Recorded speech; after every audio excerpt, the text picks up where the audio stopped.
Radhakunda and Shyamakunda. I already posted those pictures on WhatsApp group. So you might have seen them. If not, please take a look at that about Radhakunda and Shyamakunda. We have already heard about these potent places, Radhakunda, Shyamakunda. How Gaurasundara came here. Yes, how Gaurasundara came to this place and was looking for this Radhakunda and Shyamakunda and was asking everybody there for Radhakunda, Shyamakunda, and nobody knew where those two places were. But when we say Gaurasundara or Chaitanya Chandra or Mahaprabhu, they all mean that's Chaitanya Mahaprabhu. Yeah. So, which page would that be? Yeah, Radhakunda, Shyamakunda. All my highlights, where did they disappear? This is a different screen again. I highlighted everything for our discussion today. And if you can bear with me, I will try one more time because I highlighted everything. Use specific format. PDF.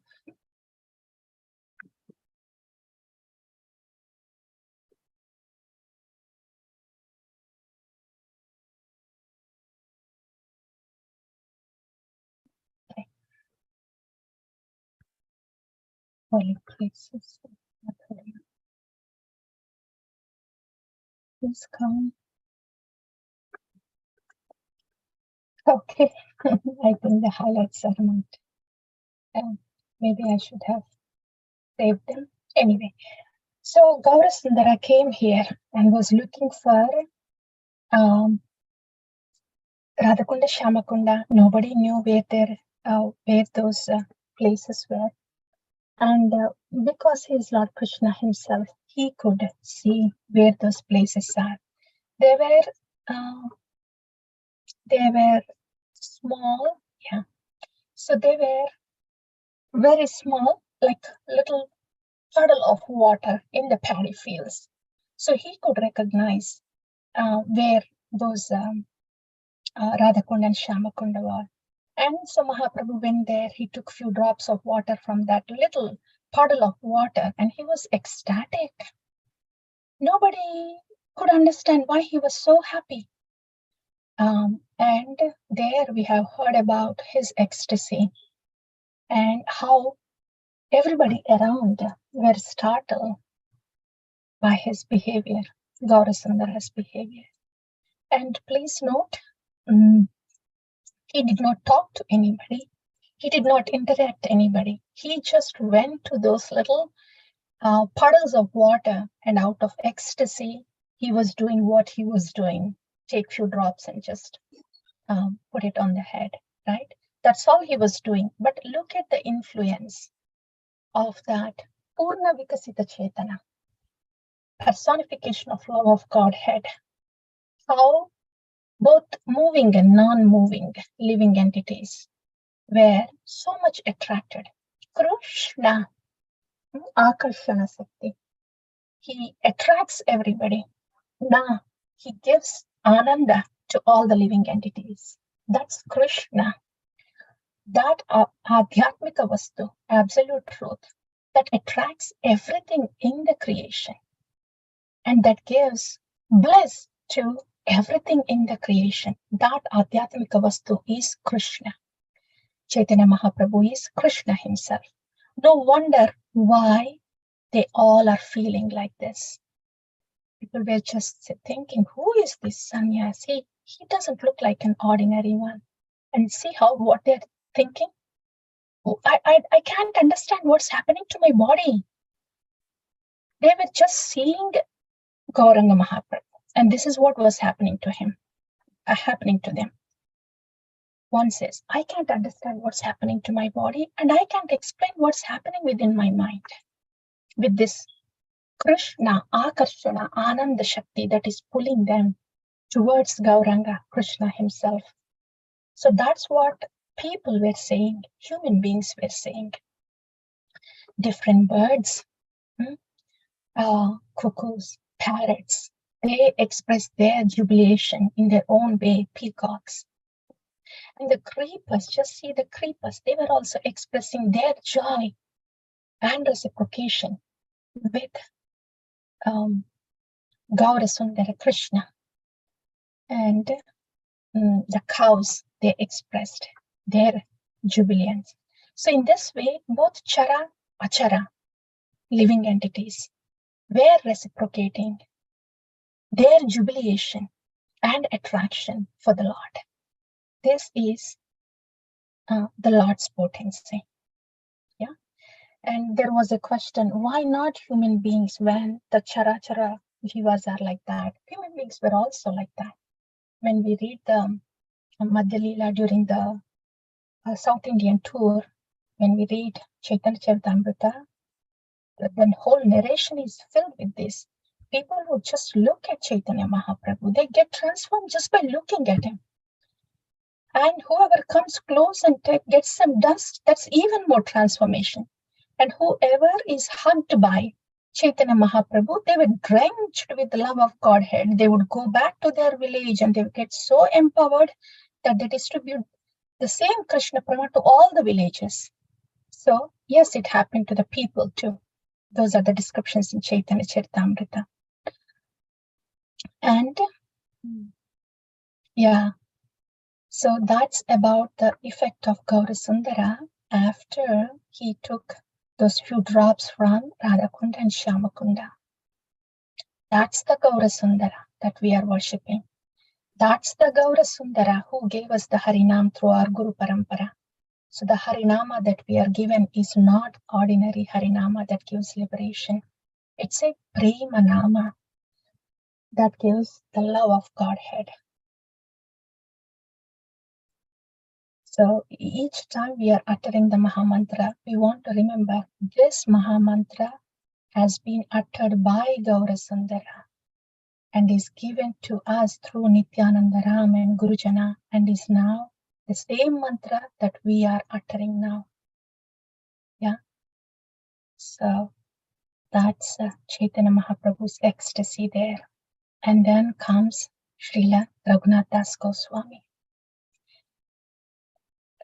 Raghunath Das Goswami, his Siksha Guru was Srila Swarup Damodar Goswami, very intimate associate of Gauranga Mahaprabhu in Gambhira.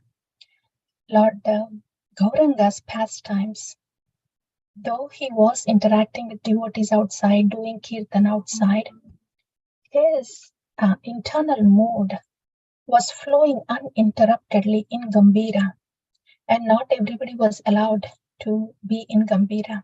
Swarup Damodar Goswami, Raya Ramananda, Lalita and Vishaka, they were there in Gambhira.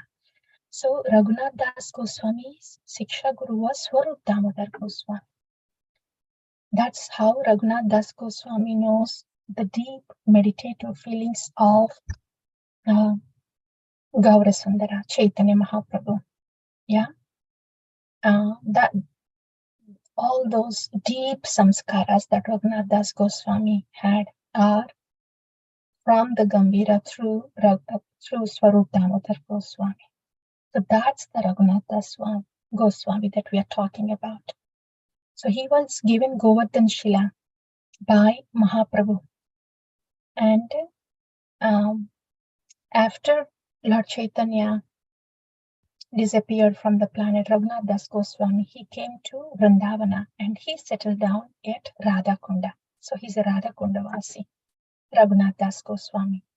So that's whom we are hearing about now. So Raghunath Das Goswami, he was living there in Vrindavan, and he has heard about these two puddles that were called Kali and Shyama, right? Kali and Gauri, yeah. Kali is Shyamakunda, Gauri is Radhakunda.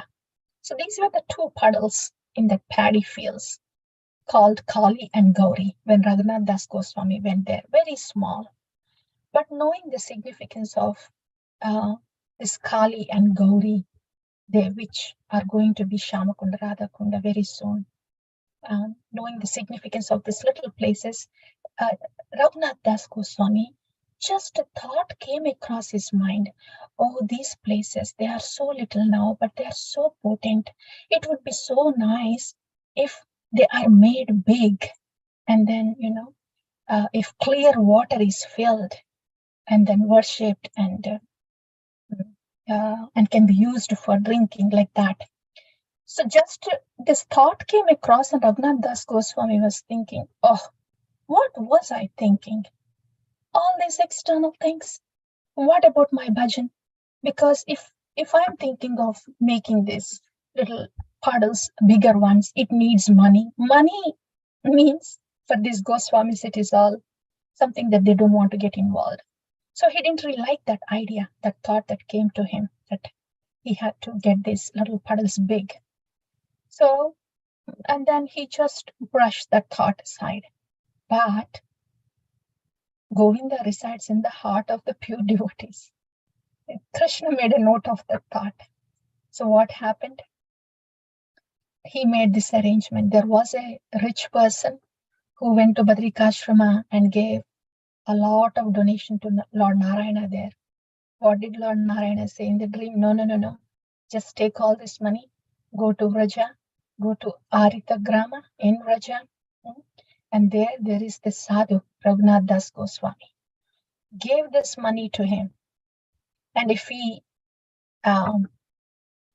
declines to take it, remind him what his desire was regarding the kundas. So that was the instruction, order that this rich person received from Narayana Badrikashrama. So he came to Aritagrama in Vraja, and as usual, Raghunath Das Goswami was not really interested to take any money. But he reminded him of his desire to do this. Then Raghunath Das Goswami agreed to take this money. So a rich person, he offered obeisance and gave the money to Raghunath Das Goswami. And after that, yes, the construction to make those little puddles into big kundas was started. And Radha Kund was done. It was a very even square shape that we have seen the other day. And the Shamakunda, the construction of Shamakunda was in the process. And overnight, as we have read, King Yudhishthira came in the dream of Raghunath Das Goswami. Look at this. What are we reading? Yeah. Lord Narayana, he knew Raghunath Das Goswami's intention and he made the arrangements. And King Yudhishthira, he comes into the dream of Raghunath Das Goswami. There is no difference here between the spiritual realm and material realm. Just that these sadhus, these Goswamis are in the material bodies, but they are in touch with the spiritual realm and spiritual personalities. Those are the Goswamis that we are talking about, that we are hearing from and we are hearing about. Okay, King Yudhishthira came in the dream of Raghunath Das Goswami and he says, oh no, please, my brothers and I are here in the form of the trees around the Shamakunda. So please spare us. So that was his request. So Raghunath Das Goswami guided the workers there accordingly. So those 5 trees are spared. In that effort, Shamakunda is what it is today, crooked, not straight like Radhakunda, not in a square shape. Like Shama is also crooked in 3 places, Tribhanga. Shama Kunda is also the same. Yeah. Shama Sundara, he's Tribhanga Sundara, right? So 3-fold bended form. It is said those 3 folds represent the 3 tattvas, as we have discussed in the Bhagavad Pravaha the other day, Sambandha, Abhideya, Prayojana Tattva, that in the 3-fold bended form. Anyway, so that's Radha Kunda, Shyama Kunda. Now we will know about Raghunath Das Goswami. I posted the pictures there. These are beautiful pastimes. of Raghunath Das Goswami. Here, Raghunath Das Goswami, all our Goswamis, they are so much absorbed in the bhajan. For them, the body is just to maintain so the body can live. That's all. So Raghunath Das Goswami is even more extremely austere. He didn't have any kutir also, no roof on the top. He was just staying under a tree. So once Sanatana Goswami came there to visit Gopal Bhatta Goswami. There he's on the way, he saw Raghunath Das Goswami. He was sitting under a tree and he was in Nam Bhajan, Nam Samadhi, Bhajan Samadhi. He didn't realize that there was a tiger that came by and was drinking in the pond nearby. And the tiger passed by so close to Raghunath Das Goswami, he was not aware of it. That's Bhajan Samadhi. Does this remind you of Srila Narottama, the Bhajan Thali, where he was in Bhajan Samadhi, and there in the meditation came out the Prarthana and Prema Bhakti Chandrika bhajans. So the days passed by like that for Srila Narottam Das Thakura. The prasadam was coming from the palace and was being placed there under that tree Bhajan Thali. But he wasn't aware of what was coming, what was being placed. If he was hungry, days just passed by like that. So that is where they are not aware of the body. That is Bhava Samadhi, where the devotees are not aware that they are in the body. Very typical of the symptom of Bhava. All these devotees, they are Premi Bhaktas. So even by the stage of Bhava, they would not be aware of their body unless they come to the external consciousness. So same thing happened. Raghunath Das Goswami, he came to the external consciousness after the meditation. Then he saw Sanatana Goswami standing by there. Then Sanatana Goswami said, I know you don't care much, but I think you should have a little kutir.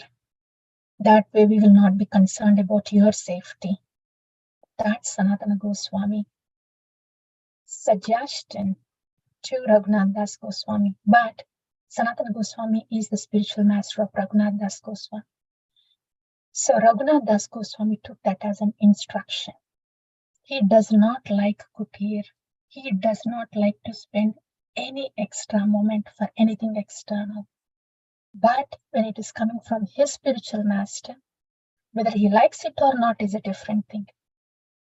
He would do it. So that's how the kutira was built for Raghunath Das Goswami. And he stayed in that kutir. When we go to Radhakund, there is Raghunath Das Samadhi there. So please visit. I think we can bring up those pictures also sometime during the series. So that's how Raghunath Das Goswami, a kutir was built for him. They don't make plans for themselves, for their food, for their shelter. No. Their only plan, their only occupation, their only existence is for bhajan. But for that kind of devotees, Ananyas Chintayanto Mam Yejana Paripaste, Krishna will take care of everything through the devotees around. Those are our Goswamis. Ananyas Chintayanto Mam Yejana Paripaste. So that's about the kutir pastime of Raghunath Das Goswami, where it was built by the order of Sanatana Goswami. And there's one more pastime here. There's Raghunath Das Goswami.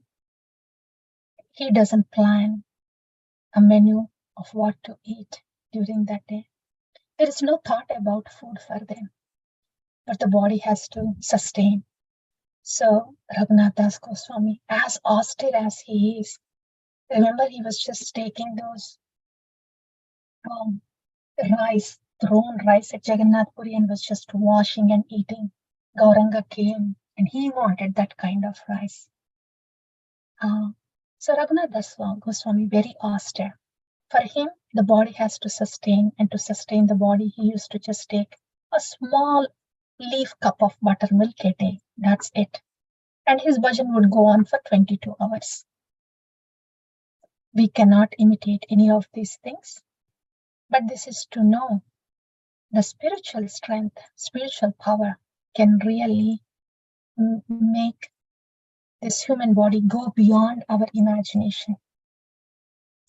So he was just taking a small leaf cup of buttermilk every day just to sustain. And devotees around could not see this much of austerity. They knew even if they gave more and more of items to Raghunath Das Goswami, he would not take it.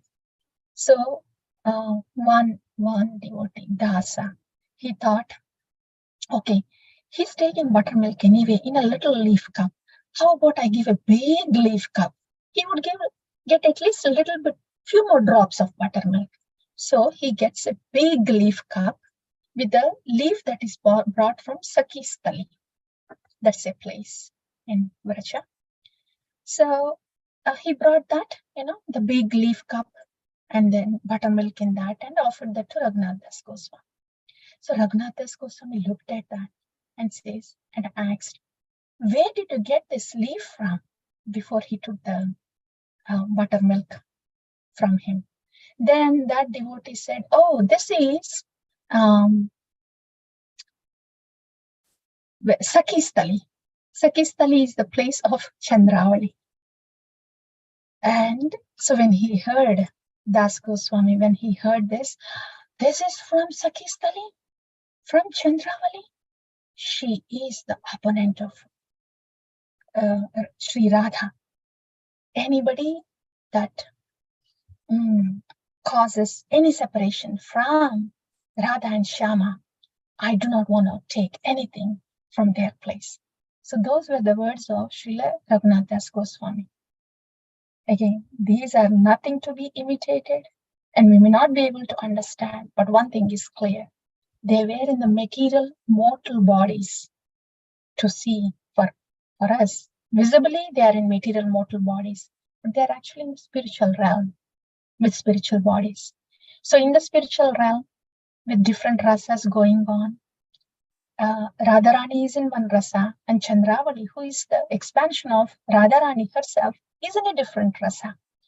So for the reciprocation and compatibility of the rasa in the spiritual world, there are many pastimes that happens.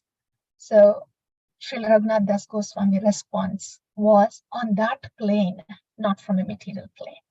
So this just shows that all these Goswamis, though they were visibly in a material mortal frame on an earthly planet, they were actually in the spiritual realm.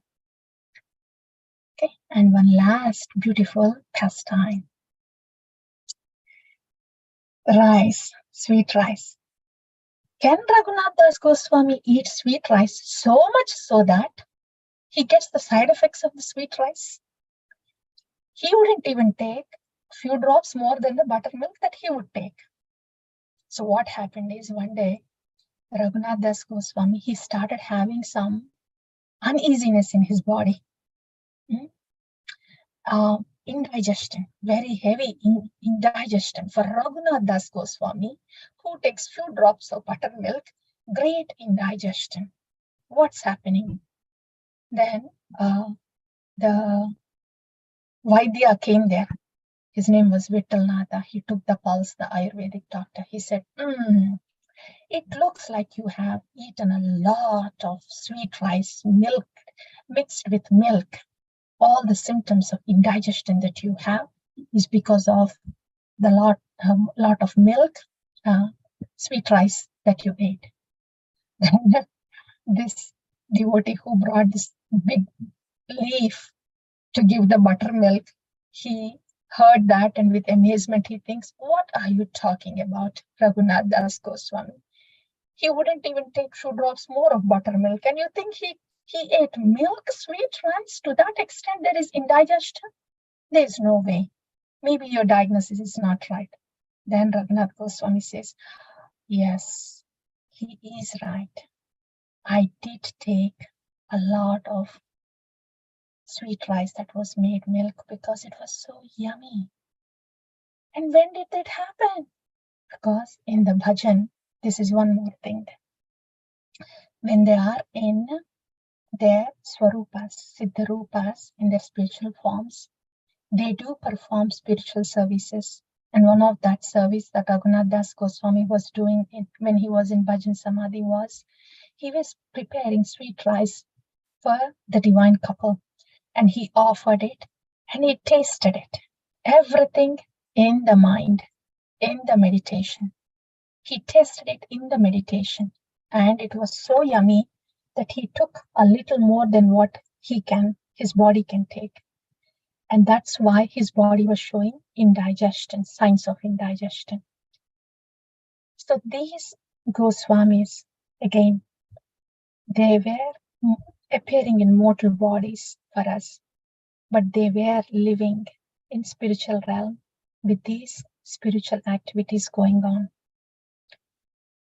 On the same principle, when somebody gets the siddhis, ashta siddhis, they do travel to the higher planets. Even the munis can do that too. This is how they travel to the higher planetary system, to Tapoloka, Maharloka, Janaloka.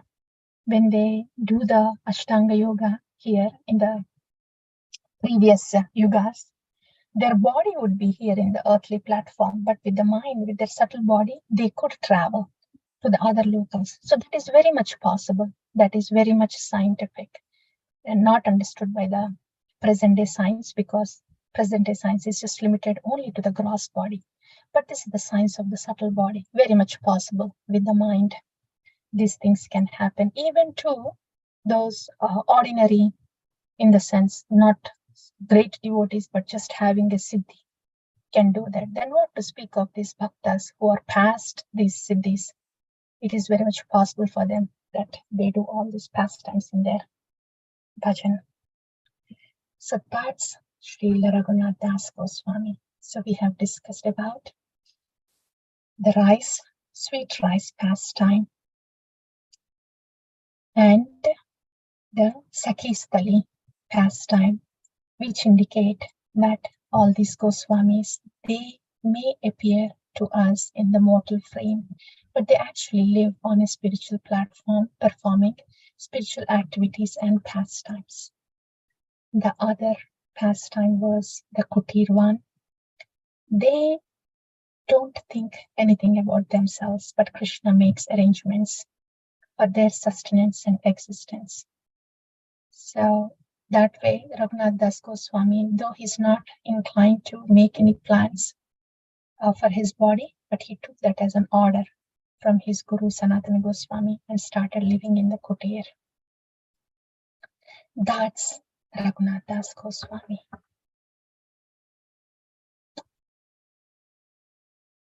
And King Yudhishthira came into the dream of Raghunath Das Goswami. So he spared those 5 trees at Shyamakunda. So that's who we are with tonight for past 30 minutes, 40 minutes. We were with Narottam Das Thakura Bhajan to Rupa Manjari. There we have discussed about how we are taken to Guru Samsara. We have entry into Guru Samsara because when we are given Diksha, we are given legs to be in Braja, and the Siksha Guru teaches us the ways of walking in Braja, service in Braja. So we talked about that. We heard about that. Guru Samsara, Guru Gruha, and then we heard about Swarup Siddhi in Asakti and stages of Bhava with the guidance of Arupanuga Bhakta. And that's during the bhajan we have discussed, and later we discussed about Gaura Sundara coming to the bhajan. Gauri and Gauri, little paddy fields expanded to Radha Kunda Shyamakunda by Sri Raghunath Das Goswami. He was not entertaining the thought of doing a big work involving money, but Lord wanted to fulfill his desire. He made the arrangements accordingly. So Radhakunda Shamakunda manifested. Yeah, so that's our katha this evening. To hear Shrinvatam. Now, Granatastha. Next is Shrinvatam Shraddhaya Nityam Granatascha Swacheshtitam. So we did the Shrinvata. With whatever we have heard now, with the faith, after Shrinvata comes, Parikshit Maharaj was saying, right, in Bhagavatam, Shrinvatam Shraddhaya Nityam Granatascha Swacheshtitam. We did the Shrinvatam now. We have heard about the Raganuga Bhaktas, our Gurujanas. We have heard about the Harinam that's given to us. We have heard about the Asakti and Bhava. And we also heard about the pastimes of Gaura Sundara and the Sharanagata Bhaktas.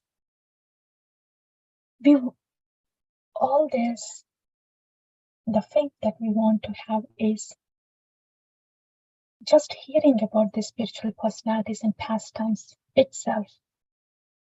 Swanam Bhava Saroruham, as Parikshit Maharaj said, cleanses the emotions, the lotus flower, the emotions of our lotus flower in our heart. So just hearing about these personalities displaces any other thoughts that we have had before logging into this.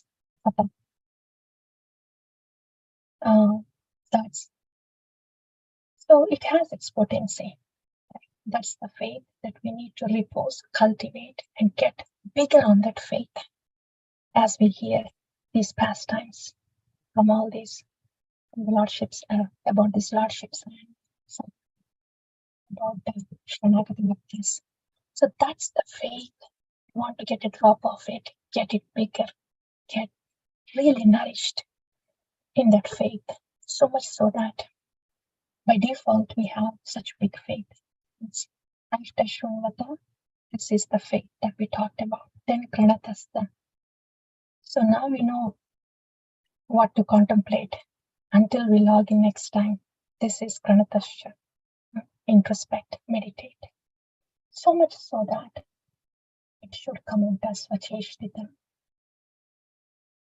So we have heard about these transcendental personalities on the spiritual realm, how their interaction was, the power bhakti they had. So when we are thinking about the same, absorbed in the same, then the activities that we do, the Cheshta Bhakti, will be filled with this spiritual Bhava Bhakti. That's Granatascha Swacheshtitam. That's for us tonight. I'll pause here. Thank you. Thank you, all dear devotees. Up to you now.